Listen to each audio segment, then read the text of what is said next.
प्रिय भक्तों, माता लक्ष्मी की कृपा से धन, समृद्धि और ऐश्वर्य प्राप्त होता है। शास्त्रों में कहा गया है कि माता लक्ष्मी की कृपा जिस घर पर होती है वहाँ धन, ऐश्वर्य और सुख समृद्धि का वास होता है। यदि आप भी चाहते हैं कि आपके जीवन में कभी धन की कमी ना हो तो आज हम आपको एक अद्भुत चमत्कारी मंत्र बताने जा रहे हैं। इसे सिर्फ 108 बार जाप करने से अचानक धन लाभ होता है, रुका हुआ पैसा वापस आता है, घर में सुख, शांति और बरकत बनी रहती है। माँ लक्ष्मी की कृपा से भाग्य चमक उठता है। अखंड धन संपत्ति पाने के लिए इस वीडियो को प्रेम पूर्वक लाइक कर दीजिए और चैनल को सब्सक्राइब कर दीजिए और कमेंट बॉक्स में जय माँ लक्ष्मी अवश्य लिख दीजिए। तो चलिए भक्तों, मंत्र का जाप करना प्रारंभ करते हैं। ओम ह्रीं श्रीं महालक्ष्म्यै नमः। दन्तं मे देहि द्रव्यः स्वाहा। ओम ह्रीं श्रीं महालक्ष्म्यै नमः। दन्तं मे देहि द्रव्यः स्वाहा। ओम ह्रीं श्रीं महालक्ष्म्यै नमः। दन्तं मे देहि द्रव्यः स्वाहा। ओम ह्रीं श्रीं महालक्ष्म्यै नमः। दन्तं मे देहि द्रव्यः स्वाहा। ओम ह्रीं श्रीं महालक्ष्म्यै नमः। दन्तं मे देहि द्रव्यः स्वाहा। ओम ह्रीं श्रीं महालक्ष्म्यै नमः। दन्तं मे देहि द्रव्यः स्वाहा। ओम ह्रीं श्रीं महालक्ष्म्यै नमः। दन्तं मे देहि द्रव्यः स्वाहा। ओम ह्रीं श्रीं महालक्ष्म्यै नमः। दन्तं मे देहि द्रव्यः स्वाहा। ओम ह्रीं श्रीं महालक्ष्म्यै नमः। दन्तं मे देहि द्रव्यः स्वाहा। ओम ह्रीं श्रीं महालक्ष्म्यै नमः। दन्तं मे देहि द्रव्यः स्वाहा। ओम ह्रीं श्रीं महालक्ष्म्यै नमः। दन्तं मे देहि द्रव्यः स्वाहा। ओम ह्रीं श्रीं महालक्ष्म्यै नमः। दन्तं मे देहि द्रव्यः स्वाहा। ओम ह्रीं श्रीं महालक्ष्म्यै नमः। दन्तं मे देहि द्रव्यः स्वाहा। ओम ह्रीं महालक्ष्म्यै नमः। दन्तं मे देहि द्रव्यः स्वाहा। ॐ ह्रीं श्रीं महालक्ष्म्यै नमः। दन्तं मे देहि द्रव्यः स्वाहा। ॐ ह्रीं श्रीं महालक्ष्म्यै नमः। दन्तं मे देहि द्रव्यः स्वाहा। ॐ ह्रीं श्रीं महालक्ष्म्यै नमः। दन्तं मे देहि द्रव्यः स्वाहा। ॐ ह्रीं श्रीं महालक्ष्म्यै नमः। दन्तं मे देहि द्रव्यः स्वाहा। ॐ ह्रीं श्रीं महालक्ष्म्यै नमः। दन्तं मे देहि द्रव्यः स्वाहा। ॐ ह्रीं श्रीं महालक्ष्म्यै नमः।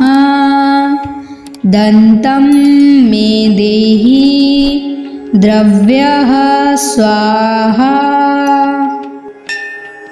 ॐ ह्रीं श्रीं महालक्ष्म्यै नमः। दन्तं मे देहि द्रव्यः स्वाहा। ॐ ह्रीं श्रीं महालक्ष्म्यै नमः। दन्तं मे देहि द्रव्यः स्वाहा। ॐ ह्रीं श्रीं महालक्ष्म्यै नमः। दन्तं मे देहि द्रव्यः स्वाहा। ॐ ह्रीं श्रीं महालक्ष्म्यै नमः।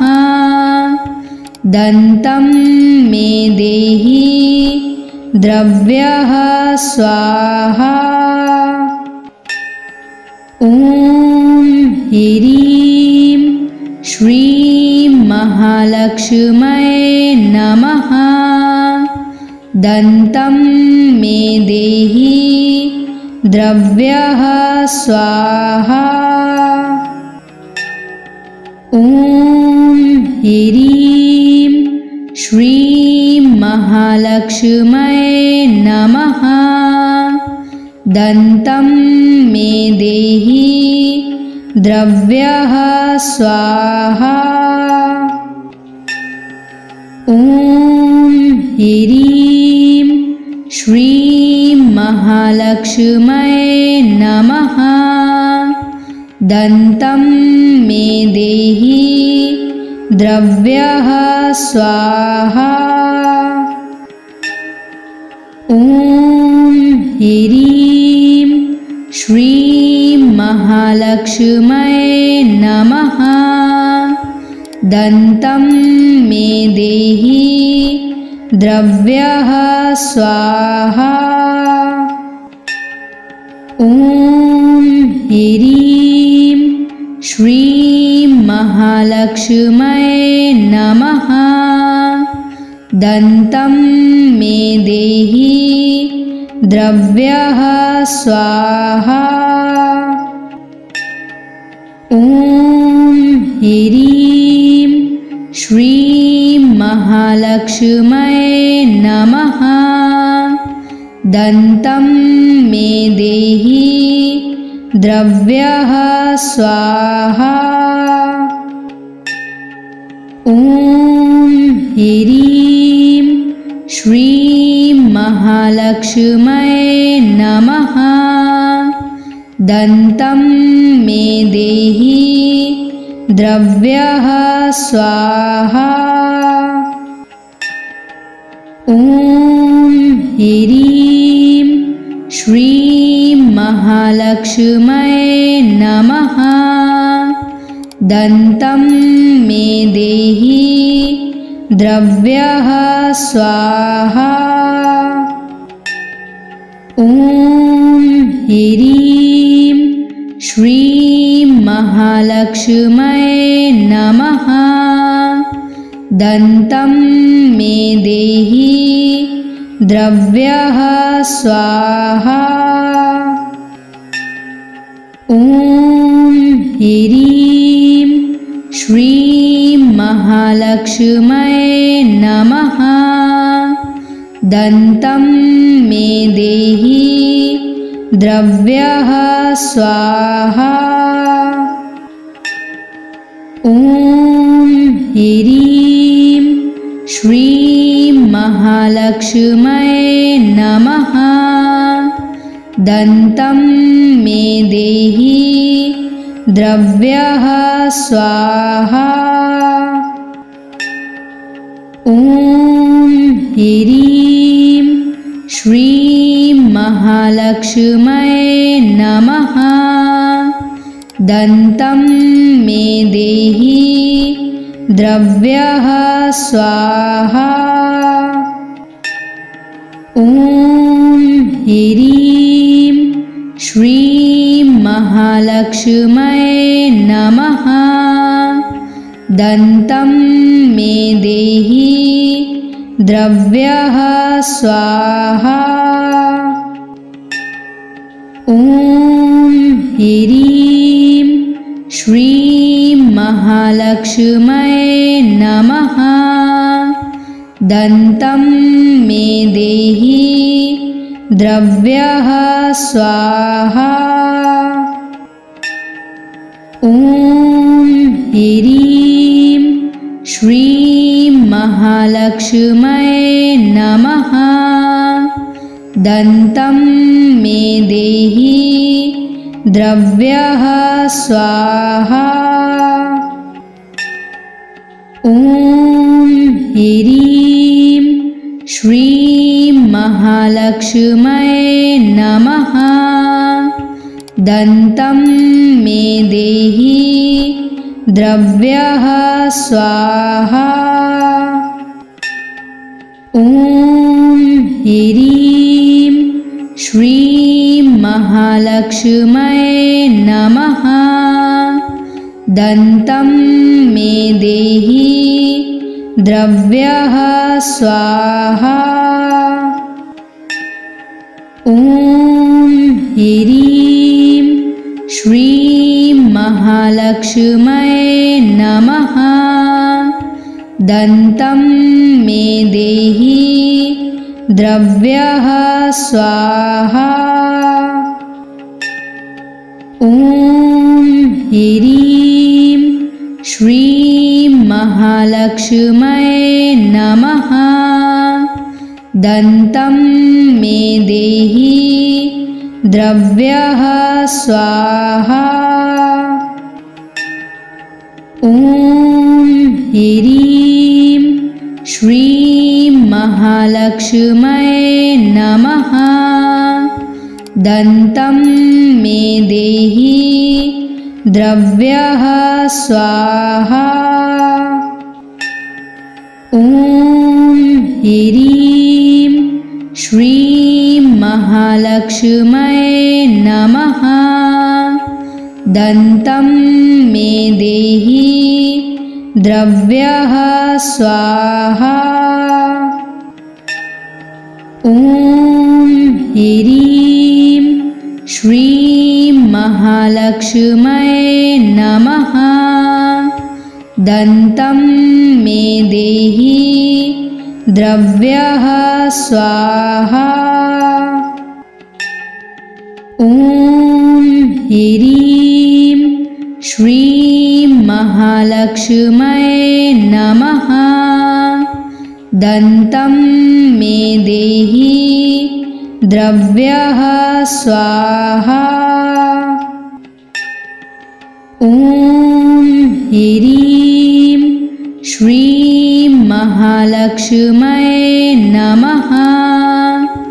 दन्तं मे देहि द्रव्यः स्वाहा। ॐ ह्रीं श्रीं महालक्ष्म्यै नमः। दन्तं मे देहि द्रव्यः स्वाहा।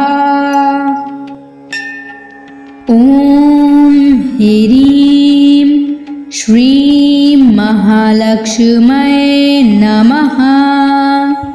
दन्तं मे देहि द्रव्यः स्वाहा। ॐ ह्रीं श्रीं महालक्ष्म्यै नमः।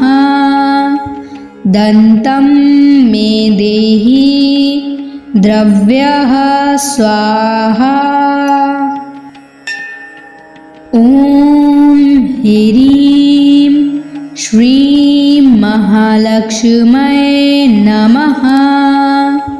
दन्तं मे देहि द्रव्यः स्वाहा। ॐ ह्रीं श्रीं महालक्ष्म्यै नमः। दन्तं मे देहि द्रव्यः स्वाहा। ॐ ह्रीं श्रीं महालक्ष्म्यै नमः। दन्तं मे देहि द्रव्यः स्वाहा। ॐ ह्रीं श्रीं महालक्ष्म्यै नमः।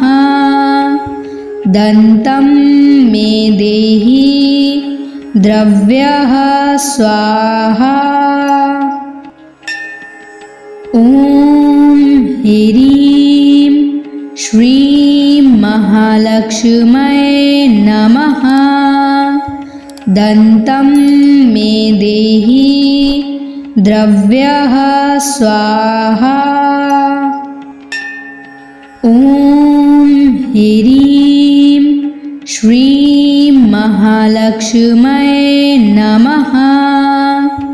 दन्तं मे देहि द्रव्यः स्वाहा।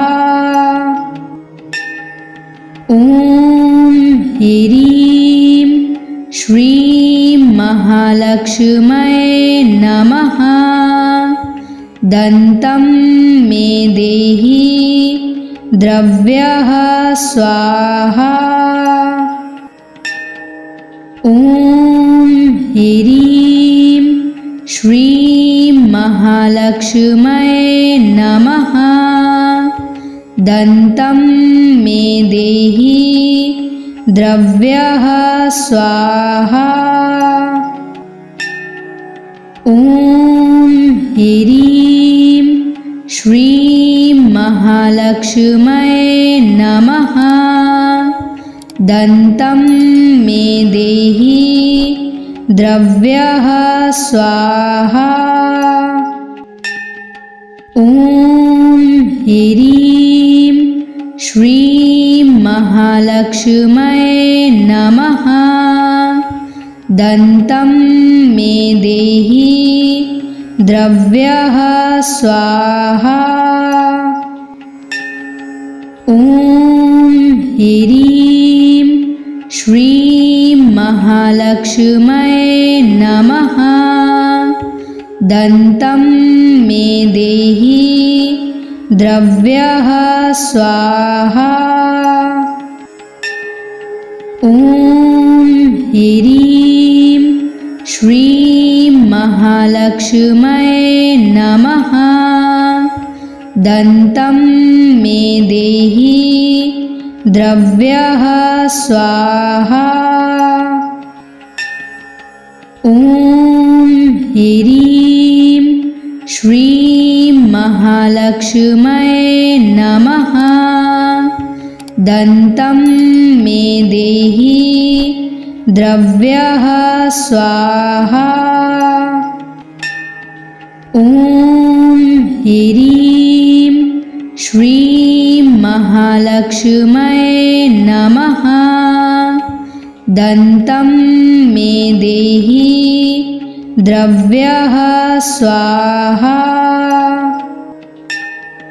ॐ ह्रीं श्रीं महालक्ष्म्यै नमः। दन्तं मे देहि द्रव्यः स्वाहा। ॐ ह्रीं श्रीं महालक्ष्म्यै नमः। दन्तं मे देहि द्रव्यः स्वाहा। ॐ ह्रीं श्रीं महालक्ष्म्यै नमः। दन्तं मे देहि द्रव्यः स्वाहा। ॐ ह्रीं श्रीं महालक्ष्म्यै नमः। दन्तं मे देहि द्रव्यः स्वाहा। ॐ ह्रीं श्रीं महालक्ष्म्यै नमः। दन्तं मे देहि द्रव्यः स्वाहा। ॐ ह्रीं श्रीं महालक्ष्म्यै नमः। दन्तं मे देहि द्रव्यः स्वाहा। ॐ ह्रीं श्रीं महालक्ष्म्यै नमः। दन्तं मे देहि द्रव्यः स्वाहा। ॐ ह्रीं श्रीं महालक्ष्म्यै नमः। दन्तं मे देहि द्रव्यः स्वाहा। ॐ ह्रीं श्रीं महालक्ष्म्यै नमः। दन्तं मे देहि द्रव्यः स्वाहा। ॐ ह्रीं श्रीं महालक्ष्म्यै नमः। दन्तं मे देहि द्रव्यः स्वाहा। ॐ ह्रीं श्रीं महालक्ष्म्यै नमः। दन्तं मे देहि द्रव्यः स्वाहा। ॐ ह्रीं श्रीं महालक्ष्म्यै नमः। दन्तं मे देहि द्रव्यः स्वाहा। ॐ ह्रीं श्रीं महालक्ष्म्यै नमः। दन्तं मे देहि द्रव्यः स्वाहा। ॐ ह्रीं श्रीं महालक्ष्म्यै नमः।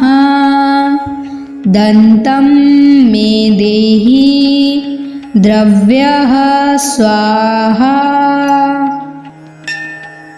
ॐ ह्रीं श्रीं महालक्ष्म्यै नमः। दन्तं मे देहि द्रव्यः स्वाहा। ॐ ह्रीं श्रीं महालक्ष्म्यै नमः। दन्तं मे देहि द्रव्यः स्वाहा। ॐ ह्रीं श्रीं महालक्ष्म्यै नमः। दन्तं मे देहि द्रव्यः स्वाहा। ॐ ह्रीं श्रीं महालक्ष्म्यै नमः। दन्तं मे देहि द्रव्यः स्वाहा। ॐ ह्रीं श्रीं महालक्ष्म्यै नमः। दन्तं मे देहि द्रव्यः स्वाहा। ॐ ह्रीं श्रीं महालक्ष्म्यै नमः। दन्तं मे देहि द्रव्यः स्वाहा। ॐ ह्रीं श्रीं महालक्ष्म्यै नमः। दन्तं मे देहि द्रव्यः स्वाहा। ॐ ह्रीं श्रीं महालक्ष्म्यै नमः। दन्तं मे देहि द्रव्यः स्वाहा। ॐ ह्रीं श्रीं महालक्ष्म्यै नमः। दन्तं मे देहि द्रव्यः स्वाहा। ॐ ह्रीं श्रीं महालक्ष्म्यै नमः। दन्तं मे देहि द्रव्यः स्वाहा। ॐ ह्रीं श्रीं महालक्ष्म्यै नमः। दन्तं मे देहि द्रव्यः स्वाहा।